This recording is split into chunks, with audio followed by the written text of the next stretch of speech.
They didn't hug me when I walked in. My dad looked right through me. My mum whispered, "You came?" Like I was a stranger crashing a private event. No one saved me a seat. I was still their daughter, technically, but standing in that ballroom, I felt like a ghost. Until the sky split open and a military chopper came for me. This isn't just one of those revenge stories. It's the one where silence hits harder than any scream. I arrived at the reunion alone. No entourage, no flashy dress, just a navy sheath I'd worn once under a military coat no one ever saw. The valet barely glanced up when I handed him my keys. Inside the Aspen Grove ballroom, laughter rolled like thunder. My heels clicked against polished marble as I scanned the crowd for a single familiar face, though I already knew what I'd find. Mom stood near the photo wall, drink in hand, pointing proudly at a framed shot of my younger brother. My dad stood beside her, beaming. The caption below read, "Bryce Dorsey, valedictorian, Harvard class of 2009. There was no picture of me, not one. I'd been class president, orchestra chair, founder of the International Relations Club, but you wouldn't know it. You'd think I never existed. I took a breath and stepped closer. Mom caught sight of me. Her smile dimmed a fraction. "Oh," she said, as if I'd just interrupted something sacred. "You came?" Dad turned. His eyes landed on me, then quickly moved past, like someone glancing at a misplaced coat. No hug, no, "You look beautiful," no, "We're proud of you." I opened my mouth, closed it again. "Where are you sitting?" Mum asked, already distracted by another guest waving. "Table 14, I think," I said quietly. She blinked. "Near the back?" I nodded. "That makes sense," she said. They didn't offer to walk me in, didn't ask how I'd been, just drifted back into the crowd. I walked alone past the golden tables marked with names like Dr. Patel, Senator Ames, and CEO Lynn. Then there was mine, Anna Dorsey. No title, no rank, just me, alone at a half-empty table near the exit. The seat cushion was sunken, the centerpiece missing. I looked up and saw my mother laughing with a group of women near the dessert station. Her voice carried across the room. "She always was the quiet one," she said. "No ambition for the spotlight." And someone replied, "Didn't she join the army or something?" Mom sipped her wine and answered, something like that. "We don't really keep in touch." That one stung. Not because it wasn't true, but because it was said like I'd asked for it. They didn't just forget me. They erased me. And I let them. For 20 years, I let them think I'd vanished. But I hadn't disappeared. I'd simply been serving where they'd never look. And that night, they'd learned just how wrong they were. I barely touched my food. The shrimp cocktail was warm. The bread was stale. Even the wine tasted like regret. I was folding my napkin for the third time when Melissa Young appeared beside me, holding a phone and that half-apologetic look people wear when they're about to drop bad news. "I thought you should see this," she said. She tapped the screen, pulled up an old email dated back 15 years. The subject line read, "Removal request, Anna Dorsey." My heart dipped. It was addressed to the Jefferson High Alumni Committee, sent from my father's office email. The body read, "Given Anna's decision to discontinue her academic path and pursue non-traditional employment, we feel her inclusion in the upcoming Alumni Honor Roll may cause confusion about our family's values and narrative. Kindly remove her name from any future recognitions. We appreciate your understanding." I stared at it. Not just the words, the precision, the deliberate shame hidden behind fake politeness. My non-traditional employment was 4 combat deployments and 2 intelligence commendations, but to them it was a stain, a liability to their image. Melissa cleared her throat. "There's more." She swiped again. An email to the Medal of Honor nomination board from my mother. "Anna Dorsey has expressed her wish for privacy and anonymity. Please withdraw her nomination." I never wrote that. I never asked for that. They didn't just ignore my accomplishments, they stole them. I I leaned back in my seat, the room spinning slightly. The DJ announced something cheerful. People clapped, toasted. A new slideshow flickered across the screen. Baby photos, prom night, graduations. No image of me. I bit the inside of my cheek. I remembered being 17, telling my parents I'd accepted West Point. My dad said nothing for a full minute, then, "So, you're choosing the barracks over the Ivy League?" I said, "I'm choosing purpose." He shook his head and left the room. That's what they'd been doing ever since, leaving the room. Every time I showed up, every time I accomplished something, and now.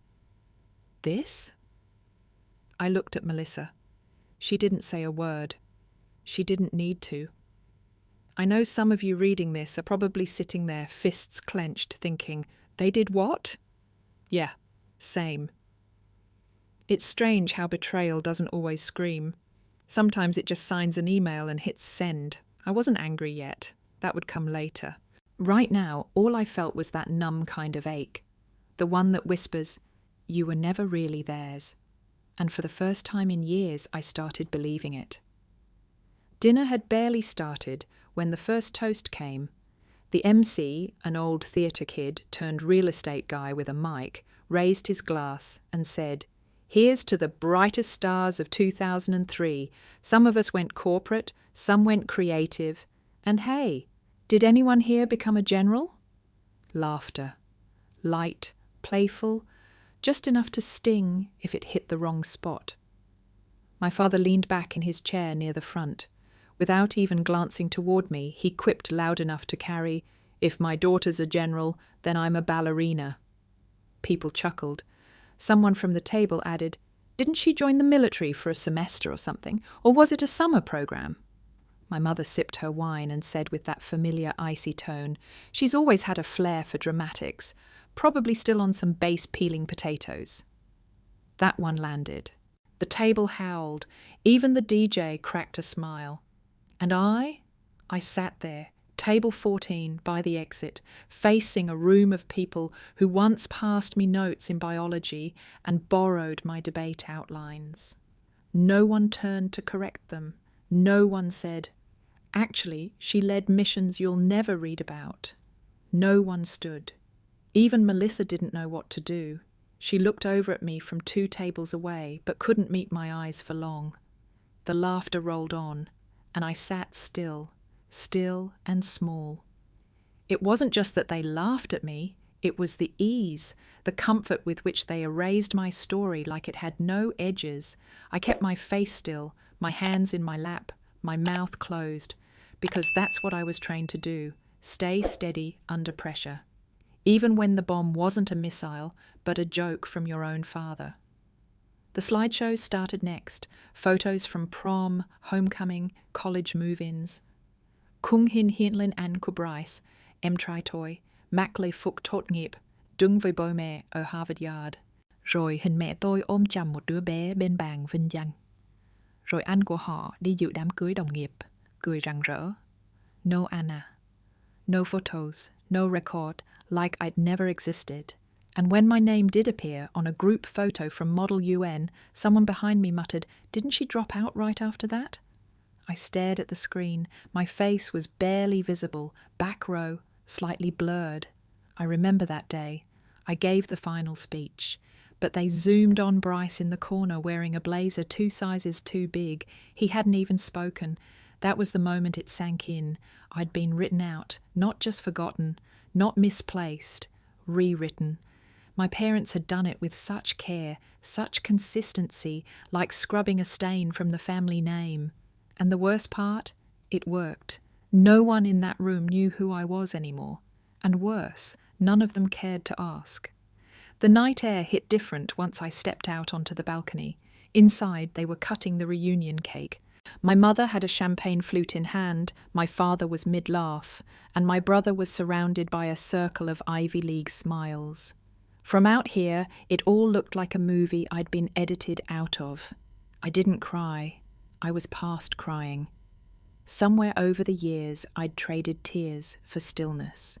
That quiet you build when the people you love teach you how to live without their approval. My phone vibrated against my palm. No name, just a secure notification. Merlin status updated, threat level 3 increasing, requesting eyes. I stepped back inside my suite, closed the door, drew the curtains. Then I opened the black case I'd hidden under my hanging dress. It required fingerprint, voice, and retinal ID to unlock. The interface booted with a soft chime. The hum of classified intel filled the silence like an old familiar hymn. I scanned the real-time threat board. Merlin wasn't just theoretical anymore. A live breach had occurred, multi-vector, international implications, embedded signal traces inside a NATO archive. It wasn't just noise, it was war in code, and they needed me, still. While my family toasted to the people I never became, Harvard alumna, bride, Wall Street advisor, somewhere across the world, a cyber unit was waiting for my instructions. I sat at the edge of the bed and took off my heels. Then I reached under the false panel of my suitcase and unfolded the uniform, dress blues, polished bars, single silver star. I didn't put it on, not yet. Instead, I stared at it. I thought about that Medal of Honor nomination, the one my mother shut down with a fabricated email, how easy it had been for her to say I didn't want it, because I never made noise, because I didn't ask to be seen. Silence had protected me for years, but it had also made me invisible.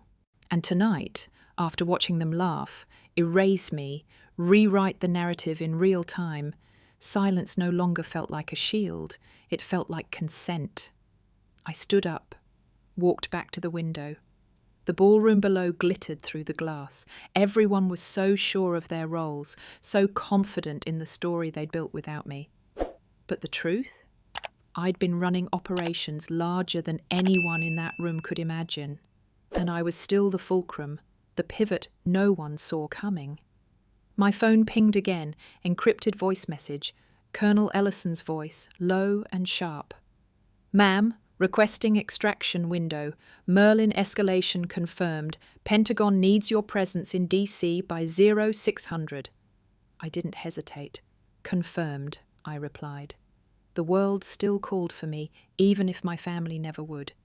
And in that moment, something inside me settled. Not peace, just clarity.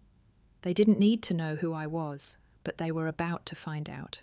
The music had just shifted into something jazzy when the MC grabbed the mic again. "And now," he grinned, "our final toast. Mr. and Mrs. Dorsey, proud parents of Bryce Dorsey, Harvard grad and rising star in venture capital." People clapped. My mother stood with both arms stretched out, like she was accepting an Oscar. My father raised his glass like a general on the battlefield. And Bryce? He flashed the kind of smile you only learn after being told your whole life you were the golden one. And of course, the MC added, chuckling, "Shout out to the Dorsey family's other child, wherever she ended up." Laughter rippled across the room like static. Then it hit. A sound. Low, rumbling, sharp. The chandeliers trembled, napkins fluttered, glasses clinked against each other. Outside the grand ballroom, the sky cracked open with the whomp, whomp, whomp of helicopter blades. It wasn't subtle. Lights from the windows flickered as a matte black military chopper descended over the lawn. Stealth painted, floodlights flaring, rotors churning the air like a storm. Guests spilled toward the glass doors, phones already raised, voices tumbling into confused panic. My father furrowed his brow. "What in the world?" The front doors blew open with wind and noise as two figures emerged, uniforms pressed, boots striking the marble floor with sharp, synchronized steps. One of them was Colonel Ellison. He scanned the room like a missile locking target, and then he saw me. He walked straight past the CEOs, the senators, the golden tables at the front, stopped 3 feet from me, chest squared. Then he saluted. "Lieutenant General Dorsey, ma'am. The Pentagon requires your immediate presence." The room froze. Chairs stopped creaking. Forks hung mid-air. My mother's smile slid from her face like melting wax. My father's wine glass tilted in his hand. "Lut, what?" someone whispered. Ellison didn't flinch. "Ma'am, Intel confirms active movement on Merlin. Immediate extraction authorized." I nodded once. Across the room, the MC lowered his mic. The DJ didn't touch the music. Bryce sat slack-jawed, blinking like he was buffering. Then came the moment I'll never forget. A reporter, invited to cover the reunion, stepped forward with a trembling sheet of paper. "I've just received this," she said. "An internal leak from the Jefferson High Board, an email from the Dorseys in 2010 requesting the removal of General Dorsey's name from the alumni wall to avoid confusion over their family legacy." A gasp, one that felt like it sucked all the air from the room. I turned to face my parents, my voice steady. "You didn't just reject me, you tried to erase me." My mother opened her mouth, then closed it.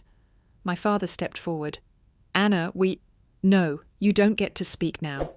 I turned to Ellison. "Let's go." He handed me the classified folder. "Chopper's ready, ma'am." I walked past my mother, past my father's stunned silence, past Bryce's broken stare, past the table I was never meant to sit at.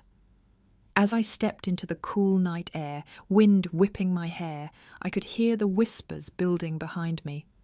"She's a general. Wait, that's the daughter. They lied about her? Why would her own parents—" Let them wonder. Some truths don't need a microphone. Just a moment loud enough to shake the sky. The Medal of Honor didn't feel heavy around my neck, not like silence did, not like 2 decades of being erased by the people who were supposed to know me best. The South Lawn was full that morning, press, cadets, military brass, senators. Even the president looked humbled as he read the citation. For acts of service beyond visibility, for protecting not only the mission, but the dignity of the invisible. When he placed the ribbon around my neck, I didn't smile. I stood straight, shoulders back, like I always had, because this wasn't about recognition, it was about truth.